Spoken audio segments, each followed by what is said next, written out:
साथियों नमस्कार, स्वागत है आपके अपने YouTube channel Gurukul study centre में। आज हम क्लास 10th के साइंस का मॉडल सेट लेके आए हैं, जिसमें हम कुल 120 प्रश्नों को हल करेंगे, जिसमें आपको फिजिक्स, केमिस्ट्री और बायोलॉजी के प्रश्न देखने को मिलेंगे। प्रत्येक सेट में 40-40 प्रश्न है। तो चलिए बिना देर किए शुरू करेंगे। आज का हमारा पहला प्रश्न है कि प्रकाश के अपवर्तन के कितने नियम है। प्रकाश के अपवर्तन के कितने नियम है। ऑप्शन ए है 1 नियम है, ऑप्शन बी है 2 नियम है, ऑप्शन सी है 3 नियम है या ऑप्शन डी है 4 नियम है। तो दोस्तों आप सभी जानते हैं कि प्रकाश के अपवर्तन के जो है वह 2 ही नियम होते हैं। प्रकाश के अपवर्तन के 2 नियम होते हैं। अगला क्वेश्चन है हमारा, प्रकाश के परावर्तन के कितने नियम है। ऑप्शन ए है हमारा 1 नियम, ऑप्शन बी है 2 नियम, ऑप्शन सी है 3 नियम या ऑप्शन डी है 4 नियम। तो दोस्तों प्रकाश के परावर्तन के भी 2 ही नियम होते हैं। प्रकाश के परावर्तन के भी 2 ही नियम होते हैं। इस प्रकार हमने जाना कि प्रकाश के अपवर्तन और प्रकाश के परावर्तन दोनों के 2 नियम होते हैं। दोनों के 2 नियम होते हैं। तो इस प्रकार से हमने जाना प्रकाश के परावर्तन और प्रकाश के अपवर्तन के दोनों के 2 ही नियम होते हैं। अगला प्रश्न है, सरल सूक्ष्मदर्शी में किसका उपयोग किया जाता है। ऑप्शन ए है अवतल दर्पण का उपयोग किया जाता है, ऑप्शन बी है उत्तल दर्पण का उपयोग किया जाता है, ऑप्शन सी है अवतल लेंस का उपयोग किया जाता है या ऑप्शन डी है उत्तल लेंस का उपयोग किया जाता है। तो दोस्तों इसका राइट आंसर जो हो जाएगा आप अपने कमेंट बॉक्स में डालिए। तो आप सभी जानते हैं कि सरल सूक्ष्मदर्शी में जो उपयोग किया जाता है वह उत्तल लेंस का उपयोग किया जाता है। सरल सूक्ष्मदर्शी में जो है वह उत्तल लेंस का उपयोग किया जाता है। अगला प्रश्न है, जो नेत्र निकट की वस्तु को साफ नहीं देख सकता उस नेत्र में होता है। यानी कि जो नेत्र निकट की वस्तु को साफ नहीं देख सकता उस नेत्र में कौन सा दृष्टि दोष होता है, यह प्रश्न पूछा जा रहा है। ऑप्शन ए है दूरदृष्टि दोष होता है, ऑप्शन बी है निकट दृष्टि दोष होता है, ऑप्शन सी है जरा दृष्टि दोष होता है या ऑप्शन डी है वर्णांधता होता है। तो दोस्तों इस प्रश्न का जो राइट आंसर हो जाएगा वह विकल्प संख्या ए हो जाएगा, यानी कि दूरदृष्टि दोष होता है। सरल सूक्ष्मदर्शी में जो नेत्र निकट की वस्तु को साफ नहीं देख सकता लेकिन निकट की वस्तु को साफ नहीं देख सकता लेकिन दूर की दृष्टि को साफ साफ देख सकता है, उसमें दूरदृष्टि दोष होता है। ठीक इसका उल्टा दे दिए कि जो नेत्र निकट की वस्तु को साफ साफ देख सकता है किंतु है ना दूर की वस्तु को साफ साफ नहीं देख सकता है, तो उसमें जो होता है वह निकट दृष्टि दोष होता है। उसमें जो है वह निकट दृष्टि दोष होता है। चलिए हमारा अगला प्रश्न है, मानव नेत्र में कहने का मतलब है मानव नेत्र में कौन सा लेंस होता है ना। किसी प्रकार का लेंस नहीं होता है, ये तो गलत ही है।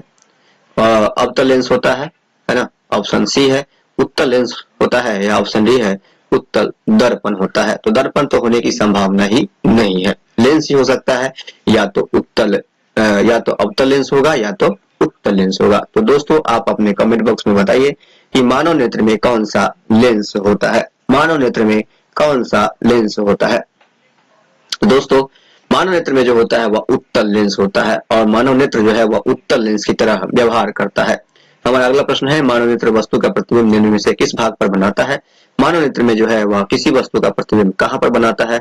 ऑप्शन ए है कॉर्निया में बनाता है, ऑप्शन सी है आइरिस में बनाता है, ऑप्शन सी है रेटिना में बनाता है या ऑप्शन डी है पुतली पर बनाता है। तो कॉर्निया में बनाता ही नहीं है, आइरिस में भी बनाता नहीं है, न ही पुतली में बनाता है। तो इसका राइट आंसर हो जाएगा रेटिना पर बनाता है। मानव नेत्र में जो है किसी वस्तु का प्रतिबिंब जो है वह रेटिना पर बनता है। मानव नेत्र में किसी वस्तु का प्रतिबिंब जो है वह रेटिना पर ही बनता है। हमारा अगला प्रश्न है, लघु पतन के समय परिपथ में विद्युत धारा का मान होगा। यानी कि लघु पतन के समय किसी परिपथ में विद्युत धारा का मान जो है कितना होगा, है ना। विद्युत धारा का मान जो है वह क्या होगा, बहुत अधिक होगा, बहुत कम होगा, 3 एम्पियर होगा या 4 एम्पियर होगा। दोस्तों 7 का राइट आंसर जो हो जाएगा विकल्प संख्या ए हो जाएगा, यानी कि बहुत अधिक होगा। लघु पतन के समय परिपथ में विद्युत धारा का मान जो है वह बहुत अधिक हो जाता है, यानी कि लघु पतन में विद्युत धारा का मान जो है वह सबसे ज्यादा होता है। अगला क्वेश्चन है, किसी बल्ब के 220 वोल्ट पर 2 एम्पियर की धारा प्रवाहित हो रही है तो फिलामेंट का प्रतिरोध कितना होगा। सीधी सी बात है, 220 को 2 से भाग कर दीजिए, जो आंसर हो जाएगा तो आंसर जो हो जाएगा वह 110 ओम हो जाएगा।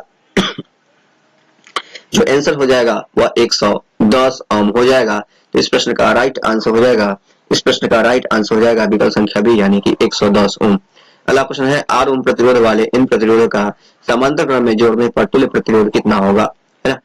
तो इसका राइट ऑप्शन क्या होगा, इसका राइट आंसर को क्या हो जाएगा, तो दोस्तों इस प्रश्न का राइट आंसर हो जाएगा विकल्प संख्या ए यानी कि एनआर, है ना, क्योंकि एन को आर से गुना करने पर कितना आएगा, एनआर ही आएगा, एनआर ही होगा, इसका राइट आंसर हो जाएगा एनआर। अगला क्वेश्चन है विद्युत धारा की प्रबलता का एसआई मात्रक क्या होता है। ऑप्शन ए है एम्पियर होता है, ऑप्शन बी है वोल्ट होता है, ऑप्शन सी है ओम होता है, या ऑप्शन डी है जूल होता है। दोस्तों विद्युत धारा का प्रबलता का जो एसआई मात्रक होता है वह होता है हमारा एम्पियर। विद्युत धारा का प्रबलता का एसआई मात्रक जो होता है वह एम्पियर ही होता है।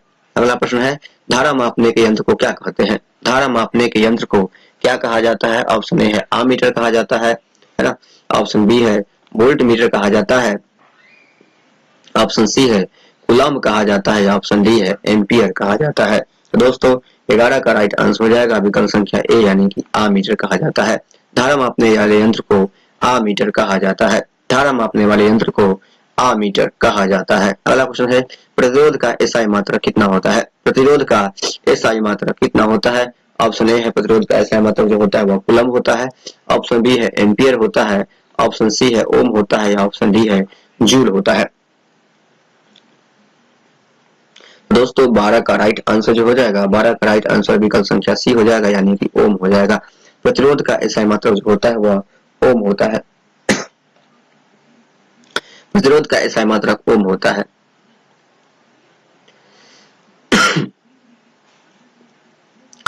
हमारा अगला प्रश्न है पवन विद्युत जनित्र में पवन की चाल कम से कम कितनी होती है ना। पवन विद्युत जनित्र यानी कि पवन से विद्युत धारा बनाने के लिए, पवन से विद्युत बनाने के लिए यानी कि बिजली बनाने के लिए जो पवन की चाल होनी चाहिए यानी कि हवा की चाल होनी चाहिए वह कितनी होनी चाहिए।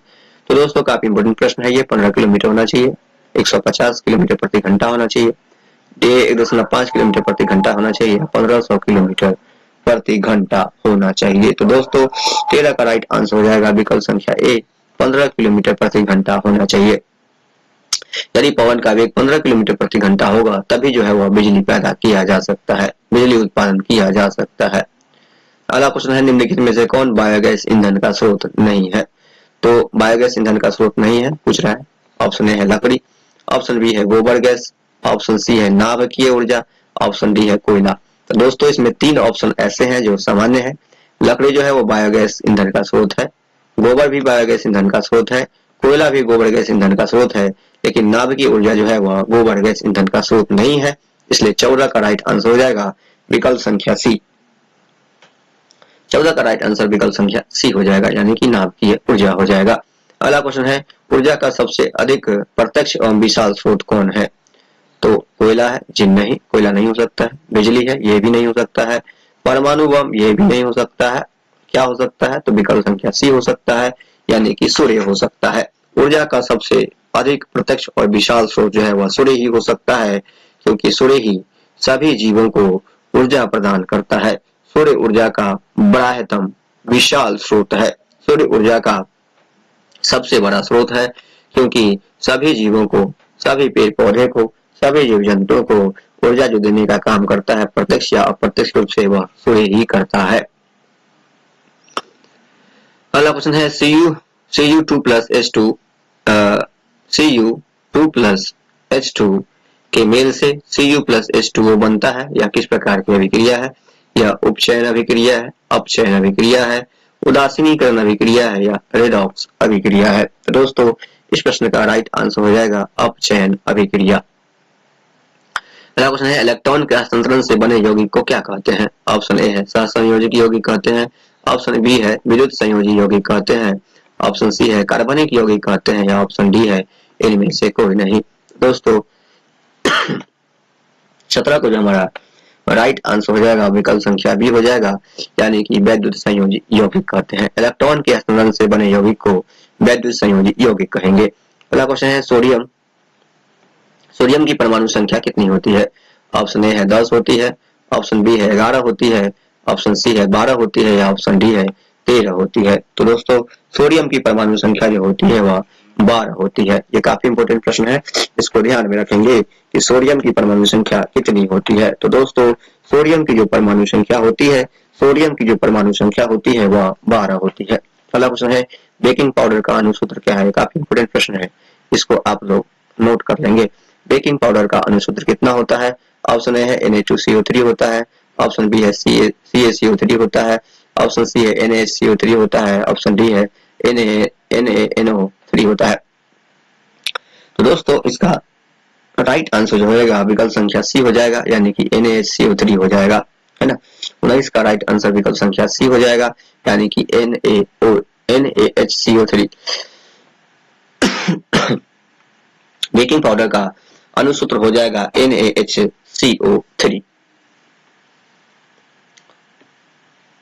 अगला क्वेश्चन है निम्नलिखित में से कौन विजातीय यौगिक है? विजातीय यौगिक कहने का मतलब है जो तीन यौगिक जो होगा वह एक समान होगा लेकिन एक जो होगा वह सबसे अलग होगा। चूना पत्थर, ऑप्शन ए है चूना पत्थर, ऑप्शन बी है खड़िया, ऑप्शन सी है संगमरमर और ऑप्शन डी है plaster of Paris. Plaster of Paris.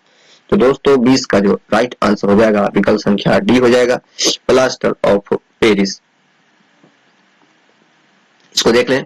चूना पत्थर जो होता है, चूना पत्थर जो होता है वो प्रकृति में पाया जाता है, प्रकृति में मुक्त अवस्था में पाया जाता है। खड़िया जो है प्रकृति में मुक्त अवस्था में पाया जाता है, संगमरमर भी प्रकृति में मुक्त अवस्था में पाया जाता है, लेकिन प्लास्टर ऑफ पेरिस जो है वह चूना पत्थर को पीस कर बनाया जाता है। तो यह द्वितीयक उत्पाद है, ये जो है वह प्राथमिक उत्पाद नहीं है, द्वितीय उत्पादक है। इसलिए जो इन चारों में से जो सबसे अलग है वह प्लास्टर ऑफ पेरिस है। अगला क्वेश्चन है निम्नलिखित में से पीएच का कौन सा क्षारक विलयन का मान देता है ना। यानी कि कहता है ये इनमें से कौन है जिसका पीएच मान जो है वह क्षारक के रूप में जाना जाएगा। ऑप्शन ए है 2, ऑप्शन बी है 7, ऑप्शन सी है 6 और ऑप्शन डी है 13। तो दोस्तों इस प्रश्न का राइट आंसर हो जाएगा, इस प्रश्न का राइट आंसर विकल्प संख्या डी हो जाएगा, 13 हो जाएगा। क्योंकि अम्ल जो है ना, अम्ल जो है, अम्ल का पीएच मान जो होता है वह 7 से कम होता है और क्षार का पीएच मान जो होता है वह 7 से अधिक होता है। इस चारों विकल्प में आपको दिखाई दे रहा होगा कि जो 2, 7 और 6 ये सब का पीएच मान जो है वह 7 के बराबर या 7 से कम है ना। इसलिए इसका राइट आंसर विकल्प संख्या 13 हो जाएगा, विकल्प संख्या डी 13 हो जाएगा, क्योंकि यही क्षारक है। 7 का जो होता है पीएच मान, है ना, जिस विलयन का पीएच मान 7 के बराबर होता है वह उदासीन होता है ना।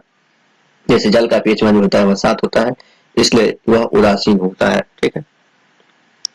अगला क्वेश्चन है पीतल है। पीतल क्या है? धातु है, अधातु है, मिश्र धातु है या उपधातु है? तो दोस्तों पीतल जो है हमारा वह मिश्र धातु है। पीतल जो है हमारा वह मिश्र धातु है। अगला क्वेश्चन है निम्न में से कौन आयनिक यौगिक है? दोस्तों आयनिक यौगिक के गलनांक जो होते हैं वह उच्च होते हैं। आयनिक यौगिक के गलनांक जो होते हैं वह उच्च होते हैं। इसका ऑप्शन है CH4 होते हैं आयनिक यौगिक, CO2 होते हैं आयनिक यौगिक, ऑप्शन सी है CaCl2 होते हैं, ऑप्शन डी है NH3 होते हैं। तो दोस्तों इस प्रश्न का जो राइट आंसर हो जाएगा वह विकल्प संख्या सी हो जाएगा, यानी कि CaCl2 हो जाएगा। आयनिक यौगिक का जो यौगिक जो है वह CaCl2 होता है। आप लोगों को पता है, आप लोग को बता दें कि आयनिक यौगिक का जो गलनांक होता है वह काफी उच्च होता है। अगला क्वेश्चन है निम्न में से कौन सा पदार्थ ऑक्सीजन से संयोग नहीं करता है? ऑप्शन ए है तांबा, ऑप्शन बी है गोल्ड, ऑप्शन सी है जिंक, ऑप्शन डी है पोटासियम। तो दोस्तों आप लोग को जानते हैं कि जो भी पदार्थ ऑक्सीजन से संयोग करता है उसमें जंग लग जाता है, यानी कि वह संक्षारित हो जाता है। तो तांबा जो होता है उसमें भी वो भी संक्षारित हो जाएगा, जिंक जो है वो भी संक्षारित हो जाएगा, पोटासियम जो है वो भी संक्षारित हो जाएगा, लेकिन गोल्ड जो है, गोल्ड में जंग नहीं लगता है। इसलिए इसका राइट आंसर जो हो जाएगा वह गोल्ड हो जाएगा। इसका राइट आंसर गोल्ड हो जाएगा, क्योंकि यह गोल्ड जो है वो ऑक्सीजन से संयोग नहीं करता। बाद बाकी तांबा, जिंक, पोटेशियम सभी ऑक्सीजन के साथ संयोग करता है।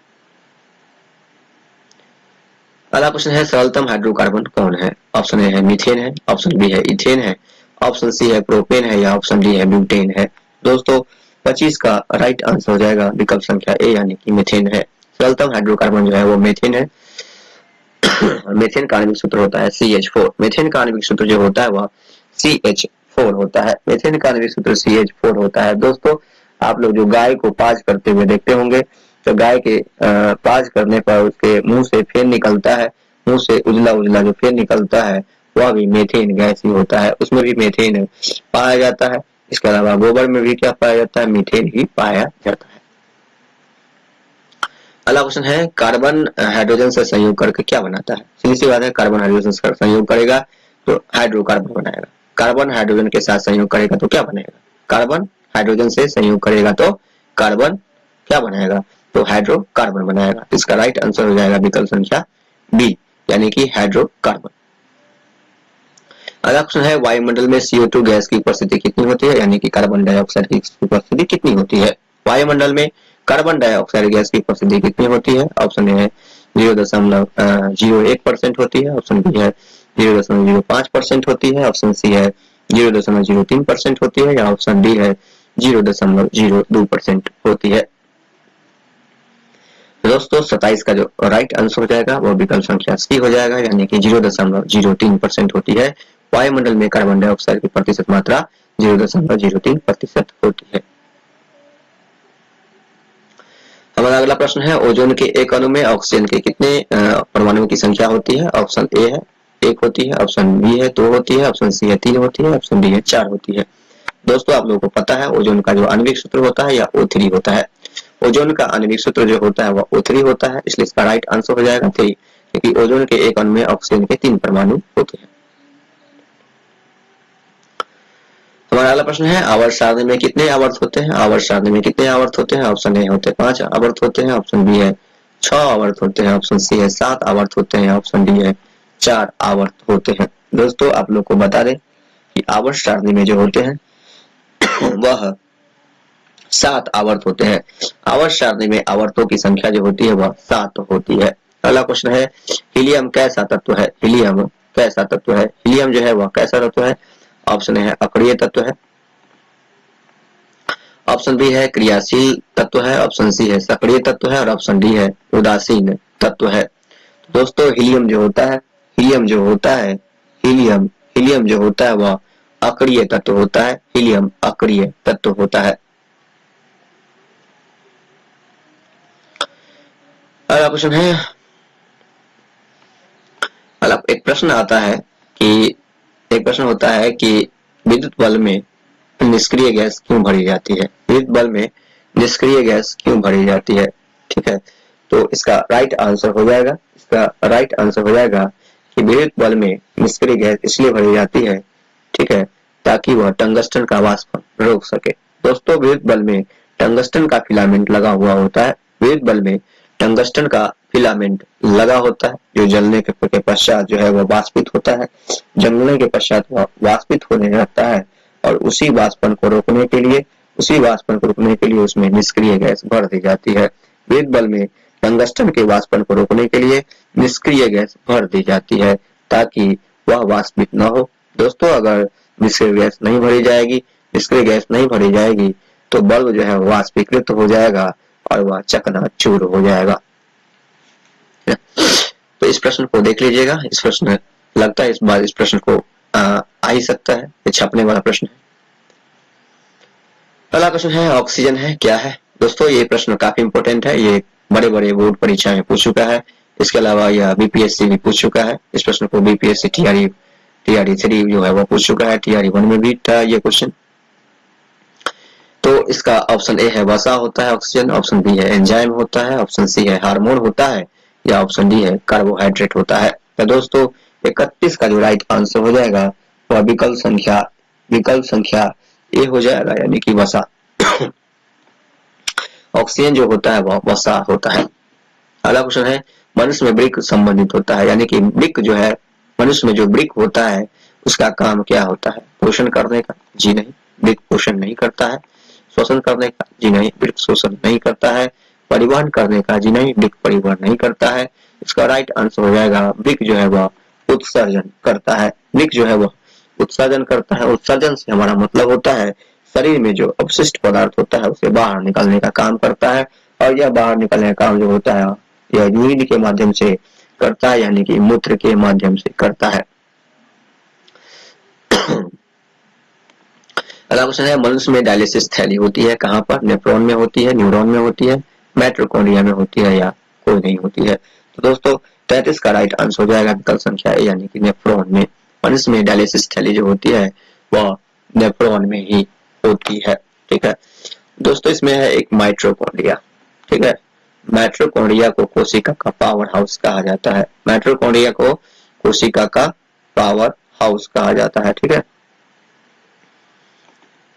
पहला क्वेश्चन है भोजन का पाचन किस प्रकार की अभिक्रिया है। भोजन का पचना किस प्रकार की अभिक्रिया है। ऑप्शन है उपचयन है, उपचयन प्रक्रिया है।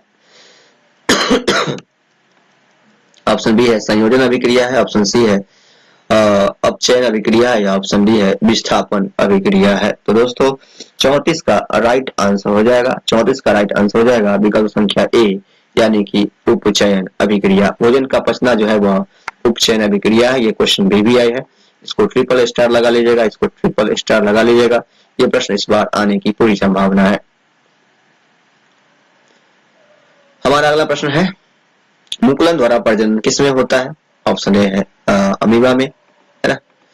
ऑप्शन बी है ईस्ट में। ऑप्शन सी है मलेरिया में। ऑप्शन डी है पैरामीशियम में। तो दोस्तों 35 का राइट आंसर हो जाएगा विकल्प संख्या बी, यानी कि ईस्ट में, है ना। ईस्ट में जो होता है वह मुकुलन द्वारा प्रजनन होता है। ईस्ट में जो होता है वह मुकुलन द्वारा प्रजनन होता है। अगला है फूलों में नर प्रजनन अंग होते हैं। फूलों में नर प्रजनन अंग जो होते हैं वह क्या कहलाते हैं। ऑप्शन ए है मुकेसर कहलाते हैं। ऑप्शन बी है अंडक कहलाते हैं। ऑप्शन सी है वातिकाग्र कहलाते हैं, या ऑप्शन डी है वत्रिका कहलाते हैं। दोस्तों फूलों में नर प्रजनन अंग को केसर कहते हैं, और इसका ठीक उल्टा बता दे कि पुरुष में नर प्रजनन अंग को केसर और मादा प्रजनन अंग को स्त्री केसर कहा जाता है। फूलों में नर प्रजनन अंग को केसर और मादा प्रजनन अंग को स्त्री केसर कहा जाता है। गुणसूत्र बने होते हैं किसके, डीएनए के बने होते हैं, आरएनए के बने होते हैं। ठीक है, डीएनए तथा आरएनए के बने होते हैं। ऑप्शन सी है डीएनए तथा प्रोटीन्स व आरएनए के बने होते हैं। ऑप्शन डी है इनमें से कोई नहीं। दोस्तों ये काफी इंपोर्टेंट प्रश्न है, ये काफी इंपोर्टेंट प्रश्न है, इसको ट्रिपल स्टार लगा लीजिएगा। और इस प्रश्न का जो राइट आंसर हो जाएगा वह डीएनए तथा प्रोटीन्स व आरएनए का हो जाएगा। गुणसूत्र बने होते हैं डीएनए के, प्रोटीन्स के तथा आरएनए के। दोस्तों 37 का राइट आंसर विकल्प संख्या सी हो जाएगा। आपको हमारा क्लास कैसे लग रहा है, आपको हमारा क्लास कैसा लग रहा है, प्लीज कमेंट करके आप लोग जरूर बताइए। आप लोग कमेंट नहीं करते हैं, जिससे हमारा उत्साह जो है वह मंद पड़ जाता है, हमारा उत्साह मंद पड़ जाता है। तो दोस्तों आप जब भी हमारे चैनल पे आए, हमारे चैनल को देखें, हमारे चैनल को सब्सक्राइब करें, लाइक करें और शेयर करें। हमारे चैनल को सपोर्ट कीजिए, हमारे चैनल को सपोर्ट कीजिए, है ना। और ज्यादा से ज्यादा बार देखिए ताकि आपको इन प्रश्नों का याद हो जाए। तो दोस्तों ये ऑब्जेक्टिव प्रश्न जो होते हैं वो आपके एग्जाम में 100% नंबर दिलाने में सक्षम होते हैं। बाद बाकी सब्जेक्टिव प्रश्न जो है उसके नंबर कट जाते हैं, लेकिन ऑब्जेक्टिव प्रश्न के 100% आपको नंबर मिलते हैं। यानी एक नंबर आपने सही बनाया है तो एक नंबर आपको मिलेगा ही। लेकिन सब्जेक्टिव में क्या है, अगर 4 नंबर का आप 2 नंबर का प्रश्न अगर बनाते हैं तो आपको 1.5 नंबर या 1 नंबर मिलता है, लेकिन इसमें आपको पूरे नंबर मिलते हैं। इसलिए आप ऑब्जेक्टिव का अधिक से अधिक अभ्यास करें। अगला है कोशिका में अनुवांशिक पदार्थ होता है कहाँ पर, डीएनए में होता है, गुणसूत्र में होता है, जीन में होता है, या हरित लवक में होता है। तो दोस्तों 38 का राइट आंसर हो जाएगा। कोशिका में अनुवांशिक पदार्थ जो होते हैं वह डीएनए में पाए जाते हैं। अगला क्वेश्चन निम्नलिखित में से कौन स्थलीय परितंत्र नहीं है। ऑप्शन ए है जंगल नहीं है। ऑप्शन बी है एक्वेरियम नहीं है। ऑप्शन सी है घास के मैदान नहीं है। ऑप्शन डी है मरुस्थल नहीं है। तो स्थलीय परितंत्र में कौन होता है, जंगल भी होता है, घास के मैदान भी होता है, मरुस्थल भी होता है, लेकिन एक्वेरियम नहीं होता है। एक्वेरियम नहीं होता है, इसलिए राइट आंसर इसका हो जाएगा एक्वेरियम। तो प्रश्न संख्या 40 ये हमारा प्रथम मॉडल सेट का अंतिम प्रश्न है। इसके बाद हम दूसरा मॉडल सेट शुरू करेंगे। इसका है सीएफसी क्या होता है, यानी कि पूछ रहा है कि सीएफसी का पूर्ण रूप क्या होता है। तो दोस्तों आप लोग सभी जानते हैं C4 होता है क्लोरो, F4 होता है फ्लोरो और C4 होता है कार्बन, यानी कि क्लोरो फ्लोरो कार्बन। तो ऑप्शन क्या है इसमें, क्लोरो फ्लोरो कार्बन। तो ऑप्शन ए में ही है हमारा क्लोरो फ्लोरो कार्बन, इसका राइट आंसर हो जाएगा क्लोरो फ्लोरो कार्बन। तो दोस्तों ये क्लोरो फ्लोरो कार्बन जो होता है वह किसमें पाया जाता है, तो हम घर में रेफ्रिजरेटर जो यूज करते हैं, यानी कि फ्रिज का जो उपयोग करते हैं, जिसे हम फ्रिज का जो उपयोग करते हैं उसमें क्लोरोफ्लोरोकार्बन पाया जाता है। इसके अलावा जो एसी होता है, एसी में भी क्लोरोफ्लोरोकार्बन पाया जाता है। दोस्तों यह हमारे ओजोन के लिए काफी खतरनाक होता है। यह ओजोन को क्या करता है, ओजोन परत में छेद कर देता है। ठीक है, ओजोन परत में छेद कर देता है। ये काफी खतरनाक होता है हमारे ओजोन के लिए। ओजोन को पृथ्वी का सुरक्षा कवच कहा जाता है। ओजोन परत को पृथ्वी का सुरक्षा कवच कहा जाता है। अगर इसमें छेद हो जाए तो पृथ्वी पर सूर्य से आने वाली पराबैंगनी किरणों को, है ना, सूर्य से आने वाली पराबैंगनी किरण सीधे पृथ्वी पर आ जाएगी, जिससे तरह तरह के त्वचा रोग हो जाएगा और त्वचा का कैंसर भी इससे होने की संभावना रहती है। तो दोस्तों ये काफी खतरनाक होता है, काफी खतरनाक होता है। चलिए सेट नंबर 2 जो होता है, इसका हमारा पहला प्रश्न है कि समतल दर्पण द्वारा बना प्रतिबिंब हमेशा कैसा होता है? वास्तविक होता है, काल्पनिक होता है, कभी वास्तविक होता है तो कभी काल्पनिक होता है, यानी में से कोई नहीं। तो दोस्तों इसका राइट आंसर क्या होगा? तो इसका राइट आंसर हो जाएगा विकल्प संख्या बी, यानी कि काल्पनिक होता है। समतल दर्पण द्वारा बना प्रतिबिंब जो होता है वह काल्पनिक होता है। अगला प्रश्न है किसी वस्तु का आवर्तित प्रतिबिंब बनता है, कहाँ पर बनता है? अवतल दर्पण में बनता है, समतल दर्पण में बनता है, या उत्तल दर्पण में बनता है, या किसी प्रकार के दर्पण में नहीं बनता है? सब प्रकार के दर्पण में बनता है। तो दोस्तों इसका राइट आंसर हो जाएगा विकल्प संख्या ए, यानी कि अवतल दर्पण से। किसी वस्तु का आवर्तित प्रतिबिंब जो है वह अवतल दर्पण से बनता है। अगला प्रश्न है काल्पनिक प्रतिबिंब हमेशा होता है कैसा? सीधा होता है, उल्टा होता है, तिरछा होता है, या औंधा होता है? तो दोस्तों इनका राइट आंसर हो जाएगा विकल्प संख्या ए, यानी कि सीधा होता है। काल्पनिक प्रतिबिंब जो होता है वो हमेशा सीधा होता है। काल्पनिक प्रतिबिंब जो है वो हमेशा सीधा होता है। अगला प्रश्न है अभिनेत्र लेंस की फोकस दूरी में परिवर्तन किया जा सकता है पुतली द्वारा, है ना? अभिनेत्र लेंस की फोकस दूरी परिवर्तित किया जा सकता है किससे? पुतली द्वारा, दृष्टि पटल द्वारा, पक्षमाभि द्वारा, या परितारिका द्वारा? दोस्तों 4 का हमारा राइट आंसर जो हो जाएगा और विकल्प संख्या सी हो जाएगा, यानी कि पक्षमाभि द्वारा। ये काफी इंपोर्टेंट प्रश्न है, इसको 3 स्टार लगाइए। अभिनेत्र लेंस की फोकस दूरी परिवर्तित होता है पक्षमाभि द्वारा। अगला क्वेश्चन है स्पेक्ट्रम में किस रंग की किरण का झुकाव सबसे अधिक होता है? स्पेक्ट्रम में किस रंग की किरण का झुकाव सबसे अधिक होता है? लाल रंग का, हरा रंग का, पीला रंग का, या बैगनी रंग का? दोस्तों 5 का आंसर हो जाएगा राइट आंसर विकल्प संख्या डी, यानी कि बैगनी रंग का। स्पेक्ट्रम में, है ना, बैगनी रंग के किरण का झुकाव सबसे अधिक होता है और सबसे कम जो झुकाव होता है वह लाल रंग का होता है। स्पेक्ट्रम में लाल रंग के किरण का झुकाव जो होता है वह सबसे, है ना, कम होता है, इसलिए लाल रंग को हम ज्यादा देख पाते हैं, लाल रंग को हम दूर से देख पाते हैं। यही कारण है कि खतरा का संकेत जो होता है वह लाल होता है। अगला क्वेश्चन है स्पेक्ट्रम प्राप्त करने के लिए किसका उपयोग करते हैं? यानी कि स्पेक्ट्रम जो प्राप्त करेंगे वो किसका उपयोग करेंगे? कांच के छिली का उपयोग करेंगे? जी नहीं।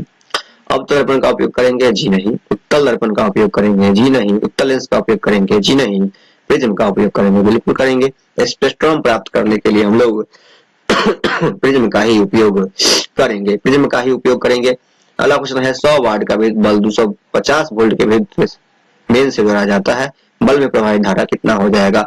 बल्ब में प्रवाहित धारा कितना हो जाएगा? ऑप्शन है 0.1 एम्पियर, 0.4 एम्पियर, 0.5 एम्पियर, या 10 एम्पियर। तो दोस्तों 7 का राइट आंसर हो जाएगा विकल्प संख्या बी, यानी कि 0.4 एम्पियर। 25 चौक का 100 हो जाएगा, 25 चौक का 100 हो जाएगा। इसका राइट आंसर हो जाएगा 0.4 एम्पियर। ठीक है, चलिए 8 नंबर प्रश्न है जब किसी चालक तार के विद्युत धारा प्रवाहित होती है तो गतिशील करण होता है किसका? जब किसी चालक तार से विद्युत धारा प्रवाहित होती है तो क्या गतिशील हो जाता है? परमाणु गतिशील हो जाता है, आयन गतिशील हो जाता है, प्रोटॉन गतिशील हो जाता है, या इलेक्ट्रॉन गतिशील हो जाता है? तो दोस्तों राइट आंसर हो जाएगा विकल्प संख्या डी हो जाएगा, यानी कि इलेक्ट्रॉन गतिशील हो जाता है। जब किसी चालक तार से विद्युत धारा प्रवाहित होती है तो इलेक्ट्रॉन जो है वो गतिशील हो जाता है। किसी भी बल्ब पर 220 वोल्ट तथा 100 वाट अंकित है, जब इसे 110 वोल्ट पर प्रचारित किया जाता है तो इसके द्वारा उपभोग शक्ति कितना होता है? 100 वाट होता है, 75 वाट होता है, 50 वाट होता है, या 25 वाट होता है? तो दोस्तों 9 का राइट आंसर जो हो जाएगा विकल्प संख्या डी हो जाएगा, 25 वाट इसका राइट आंसर हो जाएगा। अगला क्वेश्चन है बैटरी में किस प्रकार की धारा प्राप्त होती है? दिश धारा यानी कि डीसी, प्रत्यावर्ती धारा यानी कि एसी। ऑप्शन सी है दिश धारा और प्रत्यावर्ती धारा दोनों, ऑप्शन डी है इनमें से कोई नहीं। तो बैटरी में जो होता है, दोस्तों बैटरी में जो होता है वह होता है हमारा, बैटरी में जो होता है वह हमारा होता है दिष्ट धारा यानी कि डीसी होता है। बैटरी में दिष्ट धारा होती है यानी कि डीसी। ये काफी इंपोर्टेंट प्रश्न है, इसको 3 स्टार दोस्तों 3 स्टार इसको लगा लीजिए। अगला क्वेश्चन है विद्युत चुंबकीय प्रेरण की खोज किसने किया था? ऑप्शन ए है फैराडे ने किया था, ऑप्शन बी है मैक्सवेल ने किया था, ऑप्शन सी है एम्पियर ने किया था, ऑप्शन डी है फ्लेमिंग ने किया था। तो दोस्तों इसका राइट आंसर जो हो जाएगा वह क्या हो जाएगा? 11 का राइट आंसर हो जाएगा विकल्प संख्या ए हो जाएगा, यानी कि फैराडे ने किया था। विद्युत धारा के विद्युत चुंबकीय प्रेरण की खोज जो किया था वह फैराडे ने किया था। विद्युत चुंबकीय प्रेरण की जो खोज किया था वह फैराडे ने किया था। विद्युत चुंबकीय प्रेरण की खोज जो किया था वह फैराडे ने ही किया था। हमारा अगला प्रश्न है विद्युत जनित का सिद्धांत जो होता है वह आधारित होता है ना? किस पर? विद्युत धारा के उसमें प्रभाव पर, विद्युत प्रेरित विद्युत धारा पर, विद्युत चुंबकीय प्रेरण पर या विद्युत प्रेरित चुंबकीय पर। तो दोस्तों ये भी काफी इंपोर्टेंट प्रश्न है, इसको भी लगा लीजिएगा। इसका राइट आंसर हो जाएगा, इसका राइट आंसर जो हो जाएगा वह विकल्प संख्या सी हो जाएगा, विद्युत चुंबकीय प्रेरण के सिद्धांत पर काम करता है। विद्युत जनित्र जो होता है यानी कि विद्युत जनरेटर जो होता है वह विद्युत चुंबकीय प्रेरण के सिद्धांत पर काम करता है। अगला क्वेश्चन है नवीकरणीय ऊर्जा स्रोत क्या है? नवीकरणीय ऊर्जा स्रोत क्या होता है? ऑप्शन ए है नाभिकीय ऊर्जा होता है, ऑप्शन बी है सौर ऊर्जा होता है, ऑप्शन सी है कोयला से प्राप्त ऊर्जा होता है या ऑप्शन डी है प्राकृतिक गैस से प्राप्त ऊर्जा होता है। दोस्तों नवीकरणीय ऊर्जा स्रोत से हमारा मतलब है वैसा ऊर्जा स्रोत जो एक बार खत्म हो जाए तो उसका पुनः पूर्ति संभव है। जैसे हो गया हमारा जल हो गया, जल नवीकरणीय ऊर्जा स्रोत है क्योंकि जल गर्मी के दिनों में अगर खत्म हो जाए तो बरसात के मौसम में उसकी पुनः पूर्ति हो जाती है ना? ये नवीकरणीय ऊर्जा स्रोत है। जैसे सूरज का प्रकाश जो है वो नवीकरणीय ऊर्जा स्रोत है, पवन ऊर्जा जो है वो नवीकरणीय ऊर्जा स्रोत है, भूतापीय ऊर्जा जो है नवीकरणीय ऊर्जा स्रोत है। लेकिन कोयला जैसे संसाधन जो है वह एक बार खत्म हो जाए तो उसकी पुनः पूर्ति संभव नहीं है, इसलिए कोयला जो है वह अनवीकरणीय ऊर्जा स्रोत है। पेट्रोल जो है वह अनवीकरणीय ऊर्जा स्रोत है ना? डीजल जो है वह अनवीकरणीय ऊर्जा स्रोत है। ठीक है, तो यह हमारा नवीकरणीय ऊर्जा स्रोत जो है वो प्राकृतिक गैस से प्राप्त ऊर्जा। नवीकरणीय ऊर्जा स्रोत का स्रोत कौन है? तो प्राकृतिक गैस से प्राप्त ऊर्जा।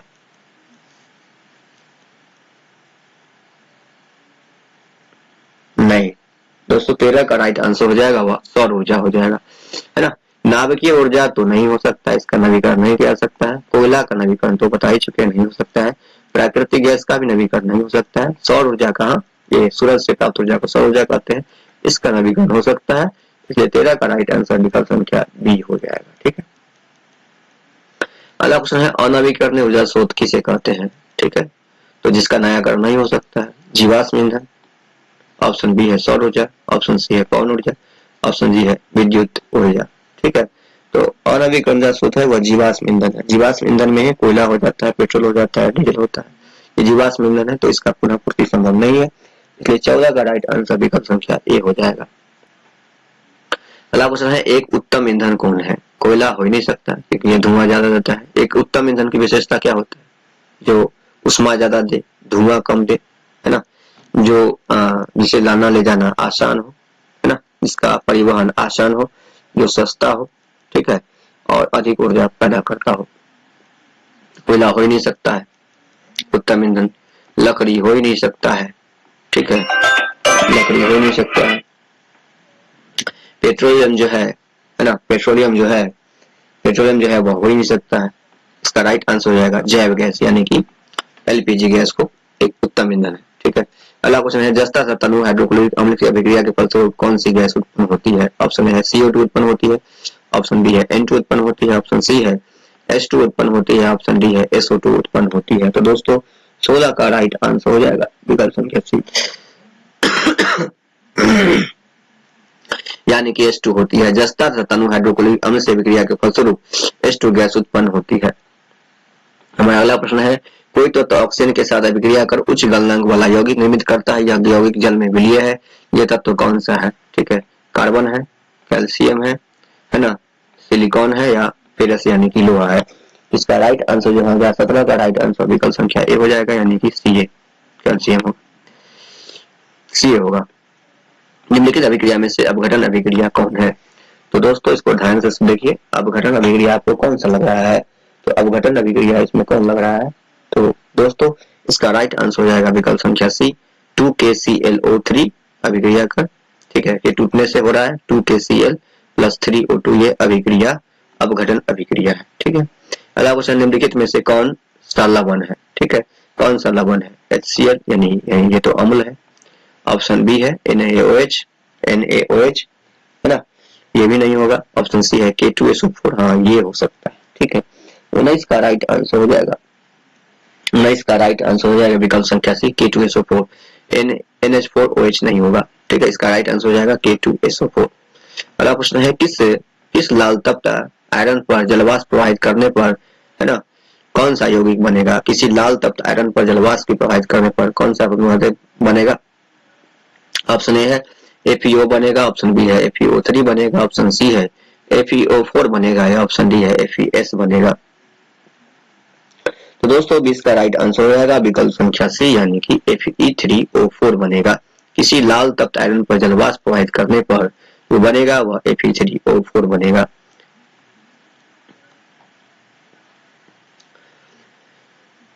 हमारा अगला प्रश्न है हमारे शरीर में पीएच कितने परास के बीच कार्य करता है? ऑप्शन ए है 6.0 से 6.8 के बीच, 7.0 से 7.8 के बीच, ऑप्शन सी है 2.1 से 3.8 के बीच, ऑप्शन डी है 5.1 से 5.8 के बीच। दोस्तों 21 का राइट आंसर हो जाएगा विकल्प संख्या सी यानी कि इसका जो राइट आंसर हो जाएगा हमारे शरीर में पीएच परास जो होता है वो विकल्प संख्या सी हो जाएगा। 2.1 से 3.8 के बीच होता है। हमारे शरीर में पीएच परास जो होता है वो 2.1 से 3.8 के बीच कार्य करता है। दोस्तों इसमें हमें संशय लग रहा है, इसका राइट आंसर जो होगा वो क्या होगा? आप अपने कमेंट बॉक्स में डालिए। इसमें तो ऐसे आंसर दिया हुआ है 2.1 से 3.8। ठीक है, देखते हैं इसका सही आंसर क्या हो सकता है। आप अपने कमेंट बॉक्स में डालिए कि हमारे शरीर में जो है ना, हमारे शरीर में पीएच कितने परास के बीच कार्य करता है। इसका राइट आंसर जो है आप अपने कमेंट बॉक्स में डालिए। इसका राइट आंसर आप अपने कमेंट बॉक्स में डालिए। ठीक है,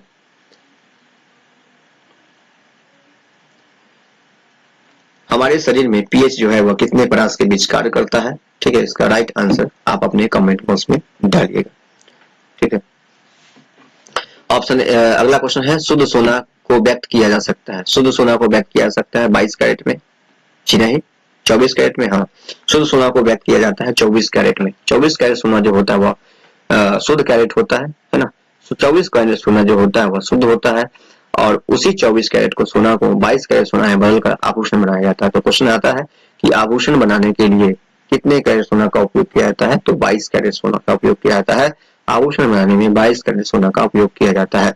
24 कैरेट सोना जो होता है वह शुद्ध होता है। शुद्ध सोना जो होता है वह 24 कैरेट सोना होता है और आभूषण जो बनता है उसमें 22 कैरेट सोना का उपयोग किया जाता है।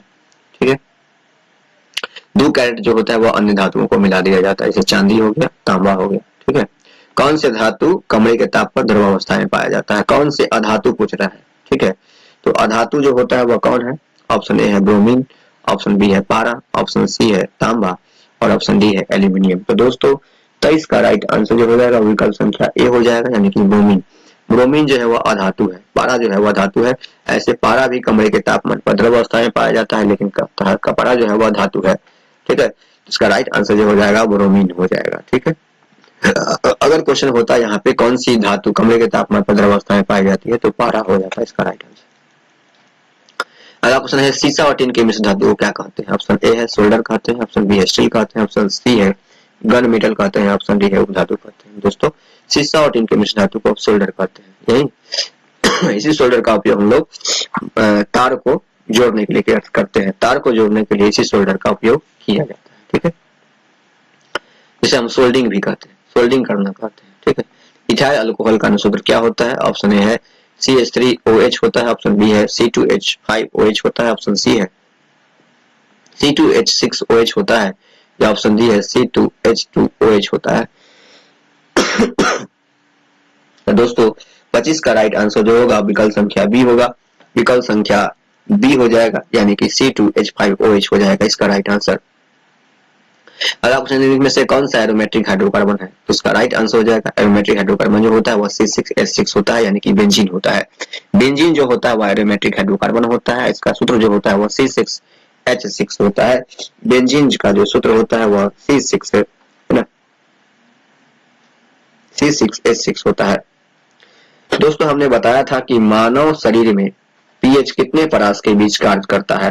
ठीक है, तो इसका राइट आंसर आप अपने कमेंट बॉक्स में डालिए कि मानव शरीर में, है ना, पीएच परास जो होता है वह कितने के बीच कार्य करता है, कितने के बीच कार्य करता है। तो इसका राइट आंसर होना चाहिए, इसमें तो ऐसे राइट आंसर दिया हुआ है 2.1 से 3.8, लेकिन ये नहीं होना चाहिए। इसका राइट आंसर जो होना चाहिए वह होगा 6.0 से 6.8।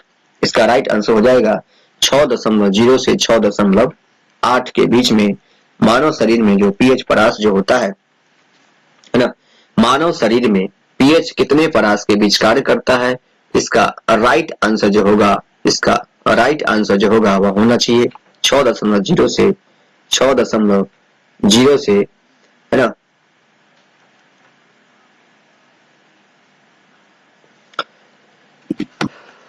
मानव शरीर में पीएच परास जो होता है वह नहीं, इसका राइट आंसर होना चाहिए 7.0 से 7.8, 7.0 से 7.8 होना चाहिए, इसका राइट आंसर होना चाहिए। ठीक है,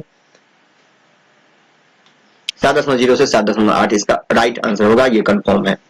ठीक है, 7.0 से 7.8। ठीक है, अगला क्वेश्चन है हमारा, किस हाइड्रोकार्बन के 3 आवन होते हैं? किस हाइड्रोकार्बन के 3 आवन होते हैं? ऑप्शन है CH4 के, ऑप्शन बी है C2H6 के, ऑप्शन सी है C3H4 के, या ऑप्शन डी है C3H8 का। दोस्तों 27 का राइट आंसर जो हो जाएगा विकल्प संख्या सी हो जाएगा, यानी कि C3H4 का, C3H4 का इसका राइट आंसर हो जाएगा। ठीक है,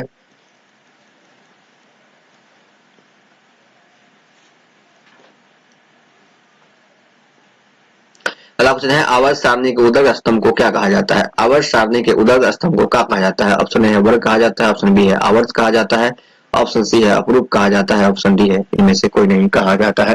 दोस्तों 28 का राइट आंसर हो जाएगा विकल्प संख्या ए, यानी कि वर्ग कहा जाता है। आवर्त सारणी के उदर स्तंभ को वर्ग कहा जाता है। अगला क्वेश्चन है, आवर्त सारणी के प्रथम वर्ग के सदस्य कौन होता है? अम्लीय होता है, क्षारीय होता है, अक्रिय गैस होता है, या मिश्र धातु होता है? दोस्तों 29 का राइट आंसर हो जाएगा विकल्प संख्या बी, यानी कि क्षारीय होता है। आवर्त सारणी के प्रथम वर्ग जो होता है वह क्षारीय होता है। अगला क्वेश्चन है, आवर्त सारणी में शून्य समूह के तत्व कौन होते हैं? ऑप्शन ए है H होते हैं, ऑप्शन बी है हीलियम होते हैं, ऑप्शन सी है कार्बन डाइऑक्साइड होते हैं, ऑप्शन डी है Cl2 होते हैं, यानी कि Cl2 होते हैं। तो 30 का राइट आंसर हो जाएगा विकल्प संख्या बी, यानी कि हीलियम होते हैं। अगला क्वेश्चन है, विभिन्न क्रियाओं के फलस्वरूप बने हानिकारक पदार्थों को शरीर से बाहर निकालने के तंत्र को क्या कहते हैं? ऑप्शन ए है पाचन तंत्र कहते हैं, ऑप्शन बी है तंत्रिका तंत्र कहते हैं, ऑप्शन सी है परिसंचरण तंत्र कहते हैं, या ऑप्शन डी है उत्सर्जन तंत्र कहते हैं। तो दोस्तों 31 का राइट आंसर विकल्प संख्या डी हो जाएगा, यानी कि उत्सर्जन तंत्र कहते हैं। विभिन्न क्रियाओं के फलस्वरूप बने हानिकारक पदार्थों को शरीर से बाहर निकालने के तंत्र को उत्सर्जन तंत्र कहते हैं। और दोस्तों उत्सर्जन तंत्र जो होता है वो वृक्क के माध्यम से होता है, वृक्क के माध्यम से बाहर निकलते हैं। ठीक है, अगला क्वेश्चन है, एक कृत्रिम विक्रय नाइट्रोजनी उपशिष्ट उत्पाद के उद्देश्य में किस प्रक्रिया द्वारा निकलता है? ऑप्शन है पुनरावशोषण के द्वारा निकलता है, ऑप्शन बी है निस्यंदन के द्वारा निकलता है, ऑप्शन सी है आस्तन के द्वारा निकलता है, या ऑप्शन डी है ना अपोहन के द्वारा निकलता है। तो दोस्तों 32 का आंसर हो जाएगा विकल्प संख्या डी, यानी कि अपोहन के द्वारा निकलता है। अगला प्रश्न है, मनुष्य के शरीर में सबसे बड़ी ग्रंथि कौन होती है? ठीक है, ऑप्शन ए है लीवर, ऑप्शन बी है अग्नाशय, ऑप्शन सी है अंडाशय, या ऑप्शन डी है एड्रिनल। दोस्तों मनुष्य के शरीर की सबसे बड़ी ग्रंथि जो होती है वो लीवर होती है। ठीक है, काफी इंपोर्टेंट प्रश्न है, इसको ध्यान में रखिएगा। अगला क्वेश्चन है, ग्वाइटर अथवा घींगा पनपता है। ठीक है, तो दोस्तों आप सभी जानते हैं ग्वाइटर अथवा घींगा जो पनपता है वो आयोडीन की कमी से कारण पनपता है। आयोडीन की कमी से घींगा नामक रोग हो जाता है, आयोडीन की कमी से जो है व्यक्ति को घींगा नामक रोग हो जाता है। ठीक है दोस्तों, सर्दी का मौसम चल रहा है और हमें सर्दी हो गया है, जुकाम हो गया है। ठीक है, फिर भी आपके लिए हम वीडियो बनाते हैं ताकि आपकी अच्छी तैयारी हो सके। ठीक है, तो आप लोग इस चैनल को सपोर्ट करें, लाइक करें, शेयर करें और सब्सक्राइब करें। ठीक है, अगला क्वेश्चन है, मुकुलन द्वारा अलैंगिक जनन होता है। मुकुलन द्वारा अलैंगिक जनन होता है, किसमें होता है? हाइड्रा में होता है, मटर में होता है, शैवाल में होता है, या प्लाज्मोडियम में होता है? तो 35 का राइट आंसर जो हो जाएगा विकल्प संख्या ए हो जाएगा, यानी कि हाइड्रा में होता है। मुगलन द्वारा आलिंगन जनन होता है वह हाइड्रा में होता है। हाइड्रा में मुगलन द्वारा आलिंगन जनन होता है। ये काफी इंपॉर्टेंट प्रश्न है। अगला है कोशिका झिल्ली किस प्रकार की झिल्ली होती है? ऑप्शन है पारगम्य झिल्ली होती है, ऑप्शन बी है अपारगम्य होती है, ऑप्शन सी है अर्धपारगम्य झिल्ली होती है, ऑप्शन डी इनमें से कोई नहीं। तो दोस्तों इसका राइट आंसर हो जाएगा अर्धपारगम्य झिल्ली होती है। 36 का राइट आंसर हो जाएगा विकल्प संख्या सी यानी कि अर्धपारगम्य होती है। काफी इंपोर्टेंट प्रश्न है, इसको ट्रिपल स्टार लगाइए। इस प्रश्न को ट्रिपल स्टार आप लगा सकते हैं। ये सब छपने वाला प्रश्न है।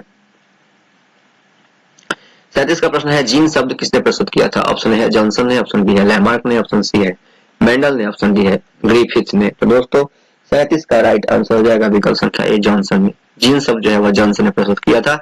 जीन शब्द की उत्पत्ति जॉनसन ने ही किया था। अगला क्वेश्चन है मलेरिया उत्पन्न करने वाले मच्छर मादा एनोफिलीज मच्छर किस जल में उत्पन्न होता है? तो दोस्तों मादा एनोफिलीज मच्छर जो होता है वह है ना वह गंदा जल में होता है। मादा एनोफिलीज मच्छर जो होता है वह गंदा जल में पनपता है। और दोस्तों आपको बता दें और डेंगू के जो मच्छर होता है, डेंगू चिकनगुनिया के मच्छर जो होता है यह साफ जल में पनपता है। डेंगू और चिकनगुनिया के मच्छर जो होता है वह साफ जल में पनपता है।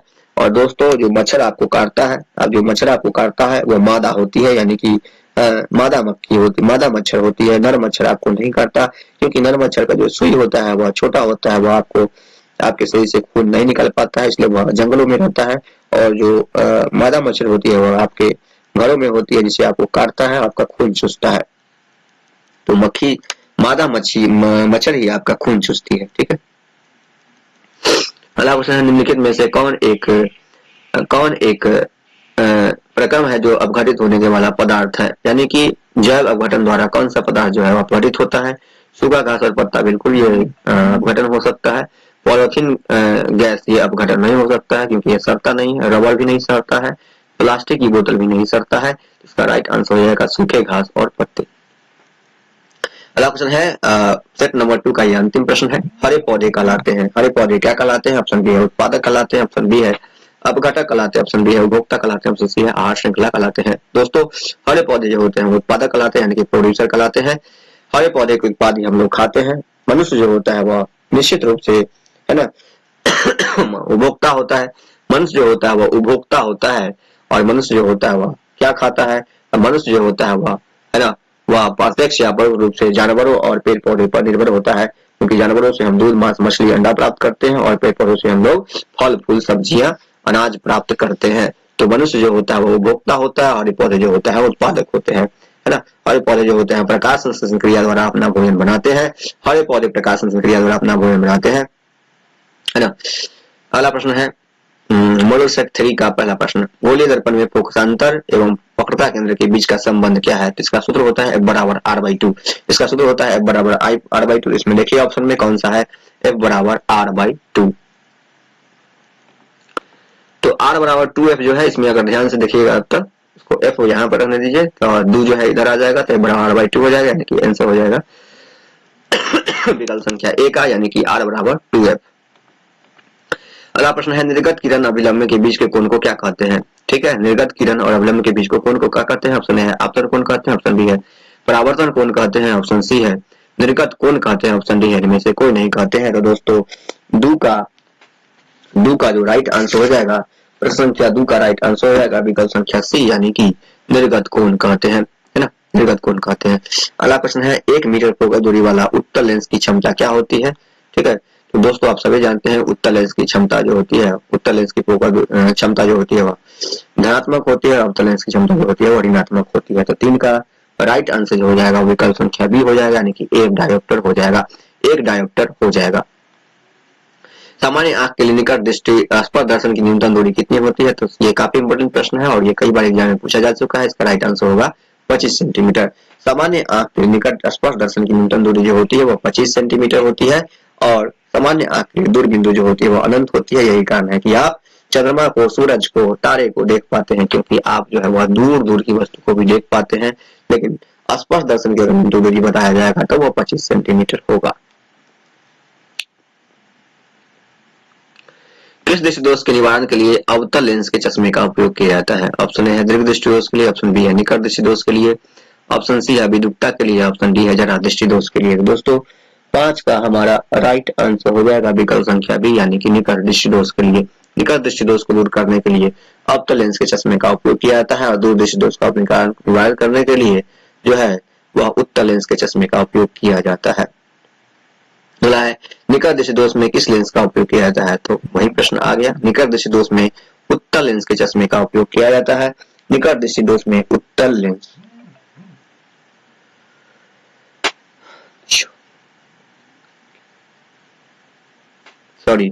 अवतल लेंस के चश्मे का उपयोग जो होता है वह अवतल लेंस के चश्मे का उपयोग निकट दृष्टि दोष में होता है। अवतल लेंस के चश्मे का उपयोग निकट दृष्टि दोष में होता है, इसलिए निकट दृष्टि दोष के उपचार के लिए हम लोग अवतल लेंस के चश्मे का उपयोग करेंगे। अवतल लेंस के चश्मे का उपयोग करेंगे। इसका राइट आंसर जो हो जाएगा विकल्प संख्या बी हो जाएगा।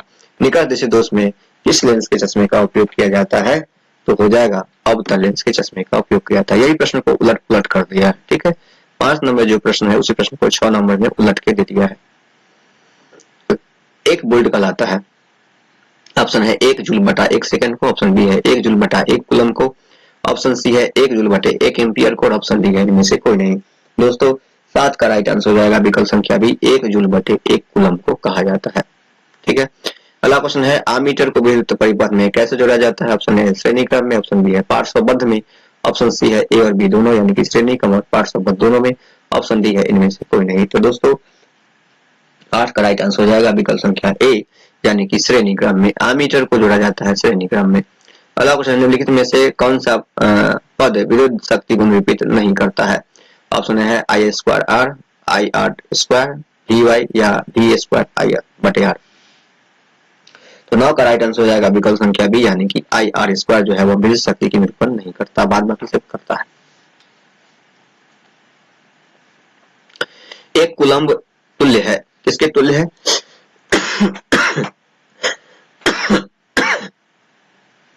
एक कूलम्ब तुल्य है, किसके तुल्य है? ऑप्शन ए है 1 जूल बटे 1 एम्पियर के, ऑप्शन बी है 1 एम्पियर बटे 1 सेकंड के, ऑप्शन सी है 1 एम्पियर बटे 1 सेकंड के, ऑप्शन डी है 1 जूल बटे 1 सेकंड के। तो दोस्तों 10 का राइट आंसर हो जाएगा विकल्प संख्या बी यानी कि 1 एम्पियर गुने 1 सेकंड के।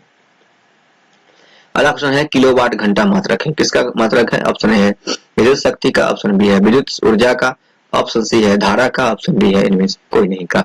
दोस्तों 11 का राइट आंसर हो जाएगा विकल्प संख्या बी यानी कि विद्युत ऊर्जा का। किलोवाट घंटा जो है मात्रक वह विद्युत ऊर्जा का है, विद्युत ऊर्जा का जो एसआई मात्रक है वह किलोवाट घंटा है। अगला क्वेश्चन है 1 यूनिट विद्युत बराबर कितना होता है? 1 विद्युत यूनिट बराबर कितना होता है? ऑप्शन है 1 वाट घंटा के बराबर होता है, ऑप्शन बी है 1 किलोवाट घंटा के बराबर होता है, ऑप्शन सी है 1 जूल के बराबर होता है, ऑप्शन डी है 4.2 जूल के बराबर होता है। तो दोस्तों 12 का राइट आंसर हो जाएगा विकल्प संख्या बी यानी कि 1 किलोवाट घंटा के बराबर होता है। एक विद्युत यूनिट जो होता है वह 1 किलोवाट घंटा के बराबर होता है और 1 किलोवाट में 1000 वाट होता है। ठीक है, अगला है जीवाश्म ईंधन का उदाहरण कौन है? ठीक है, कोयला है, लकड़ी है, गोबर गैस, हाँ सभी है। जीवाश्म ईंधन ये सभी है, कोयला भी है, लकड़ी भी है, गोबर गैस भी है। ऑप्शन है गोबर गैस किस प्रकार? गोबर गैस एक प्रकार की है, क्या है? प्राकृतिक गैस है, बायोगैस है, लकड़ी है या चूल्हा है? दोस्तों 14 का राइट आंसर विकल्प संख्या बी हो जाएगा यानी कि बायोगैस है। गोबर गैस जो है वह बायोगैस है, गोबर गैस जो है वह बायोगैस है, गोबर गैस जो है वह बायोगैस है। अगला क्वेश्चन है हमारा बायोगैस का उत्पाद क्या होता है? गोबर होता है, गोबर से होता है, लकड़ी से होता है, कोयला से होता है, इनमें से कोई नहीं होता है।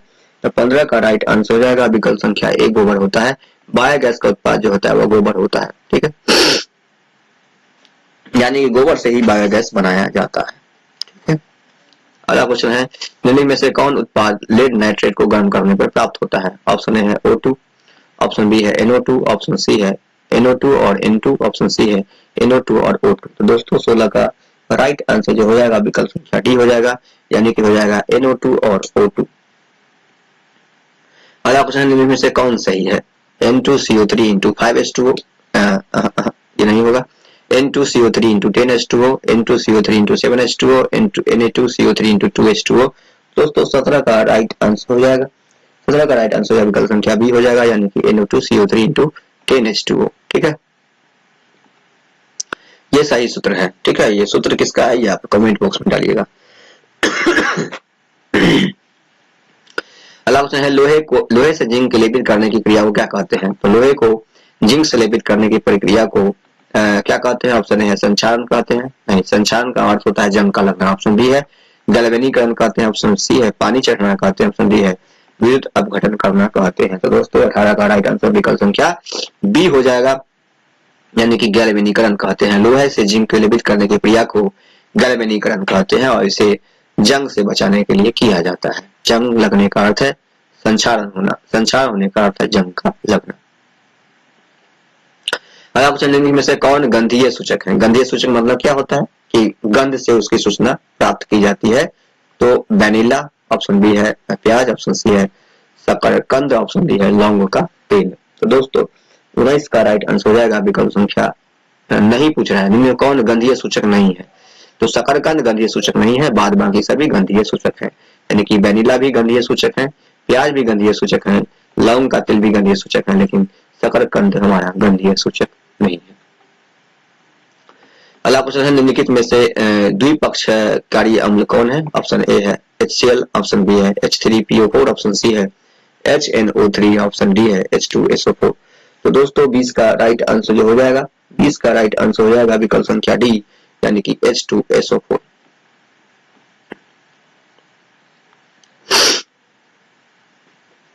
हमारा अगला प्रश्न है पोटास एलम होता है एक साधारण लवण, ऑप्शन बी है एक मिश्रित लवण, ऑप्शन सी है एक अम्लीय लवण, या ऑप्शन डी है एक दिक लवण। तो दोस्तों 21 का राइट आंसर जो हो जाएगा विकल्प संख्या डी हो जाएगा, एक दिक लवण। पोटास एलम जो होता है वह एक दिक लवण होता है।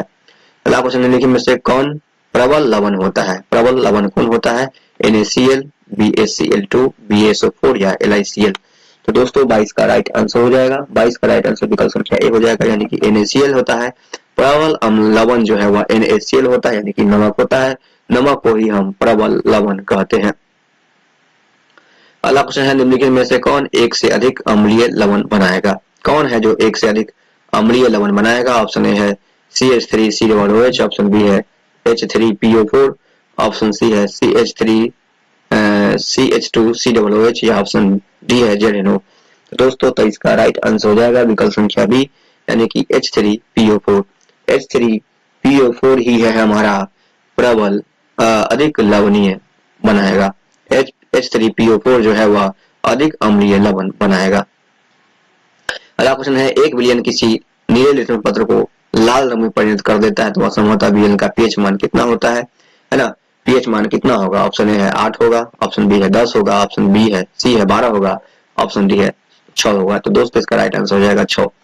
यदि किसी विलयन का पीएच मान 7 से कम होता है तो वह अम्लीय होता है, और अम्लीय विलयन ही किसी नीले लिटमस पत्र को लाल कर सकता है, और अम्लीय विलयन ही किसी नीले लिटमस पत्र को लाल करता है। अम्लीय विलयन ही नीले लिटमस पत्र को लाल करता है, इसलिए इसका राइट आंसर हो जाएगा विकल्प संख्या 6, क्योंकि यह अम्लीय है। ठीक है, विकल्प संख्या डी या 6 जो है वह हमारा आंसर हो जाएगा।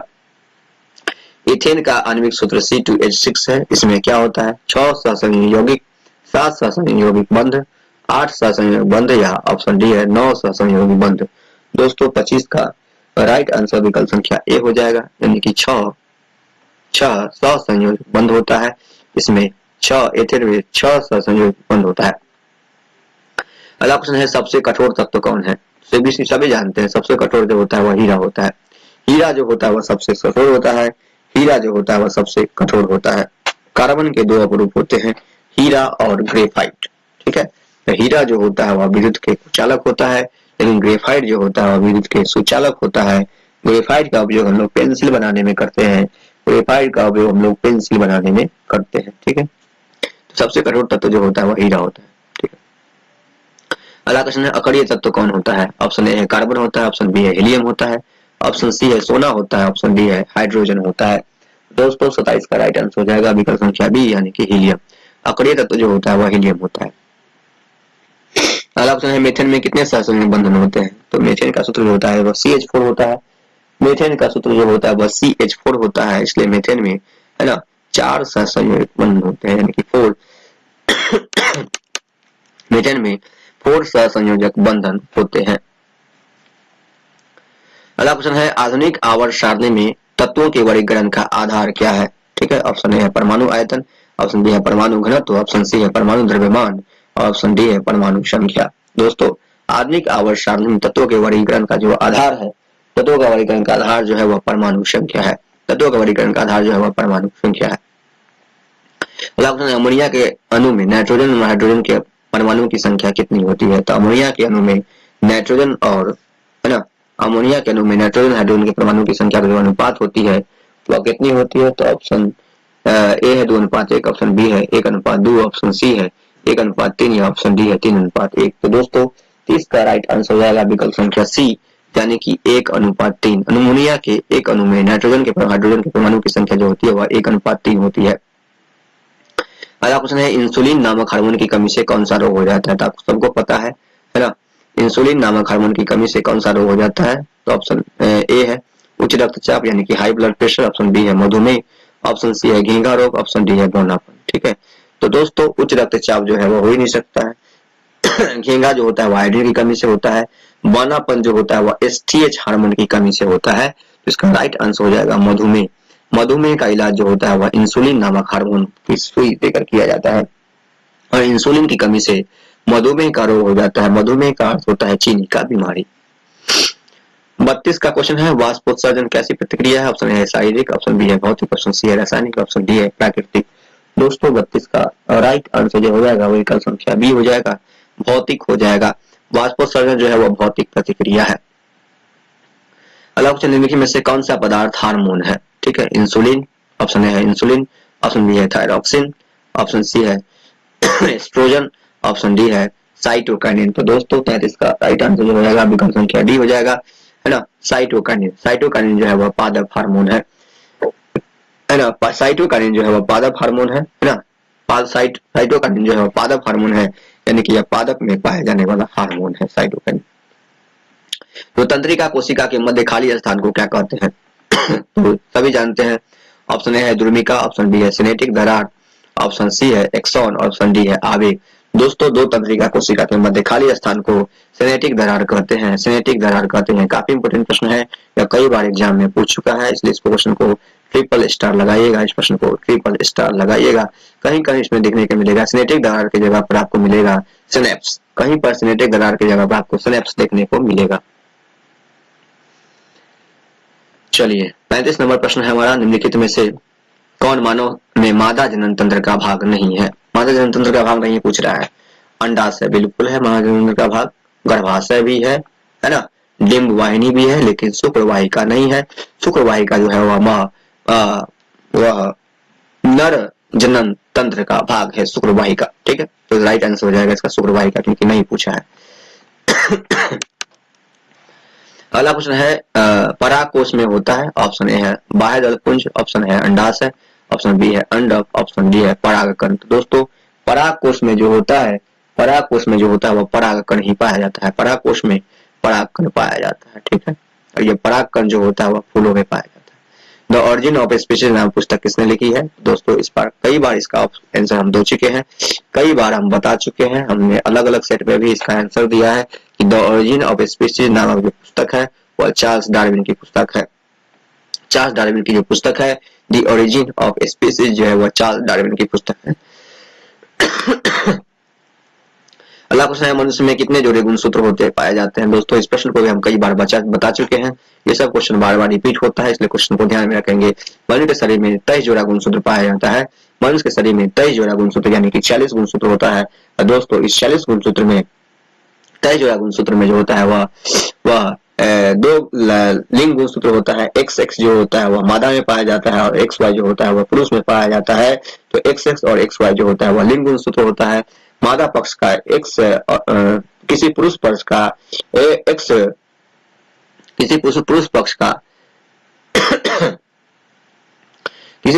अगर किसी पुरुष का X पक्ष मादा पक्ष के X गुणसूत्र के साथ निषेचित होता है, जन्म लेने वाला संतान XX यानी कि लड़की हो जाएगी, और किसी पुरुष पक्ष का Y गुणसूत्र मादा पक्ष के X गुणसूत्र के साथ निषेचित होता है, जन्म लेने वाला संतान जो होता है वह लड़का होता है। ठीक है, लड़का होता है। ठीक है, तो लिंग निर्धारण जो होता है वह XX और XY गुणसूत्र जो होता है वह XX गुणसूत्र मादा में और XY गुणसूत्र जो होता है पुरुष में होता है। इस प्रकार लिंग का निर्धारण जो करता है वह XY गुणसूत्र करता है। ठीक है, इनमें से कौन जलीय आहार श्रृंखला यानी कि जल में आहार श्रृंखला कौन है? घास, बकरी से नहीं, घास तो स्थल पर रहता है, बकरी भी स्थल पर से, ये तो हो ही नहीं सकता है। घास, जलीय कीट, मछली और मनुष्य। घास तो स्थल पर आता है, जलीय कीट जल में, मछली ये नहीं हो सकता है। घास, मछली और मनुष्य भी नहीं हो सकता है। इसका राइट आंसर हो जाएगा शैवाल, जलीय कीट और मछली, क्योंकि शैवाल भी जल में रहती है, जलीय कीट भी जल में रहती है और मछली भी जल में रहती है। तो जलीय आहार श्रृंखला जो हो जाएगा वह शैवाल हो जाएगा, जलीय कीट हो जाएगा और मछली हो जाएगा। ठीक है, आज का लास्ट प्रश्न है हमारा। इस प्रकार से हमारा तीनों सेट कंप्लीट हो जाएगा। हमारा लास्ट प्रश्न है, निम्न में से किसे आप उपभोक्ता की श्रेणी में रखेंगे? हरे पौधे, ये नहीं पहले ही बता चुके हैं। हरे पौधे जो होते हैं वो उत्पादक होते हैं। नील हरित शैवाल, ये हरित शैवाल है ना। नील हरित शैवाल जो होता है ऑप्शन बी है, ये भी उत्पादक ही होता है। फूल और तने, ये भी पत्ते और ये भी उत्पादक होते हैं।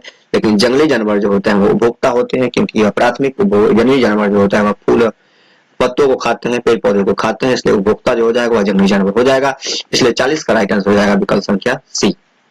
तो दोस्तों इस प्रकार से हमने मॉडल सेट, साइंस का मॉडल सेट कंप्लीट कर दिया है। 3 मॉडल सेट हमने कंप्लीट कर दिया। इसमें 120 प्रश्नों को हमने हल किया है। आशा है आपको हमारा यह क्लास अच्छा लगा होगा, है ना। तो प्लीज हमारे चैनल पे को लाइक करें, शेयर करें, सब्सक्राइब करें, इस वीडियो को बार बार देखें और अपने ग्रुप में इसको शेयर करें। Thanks for watching Gurukul.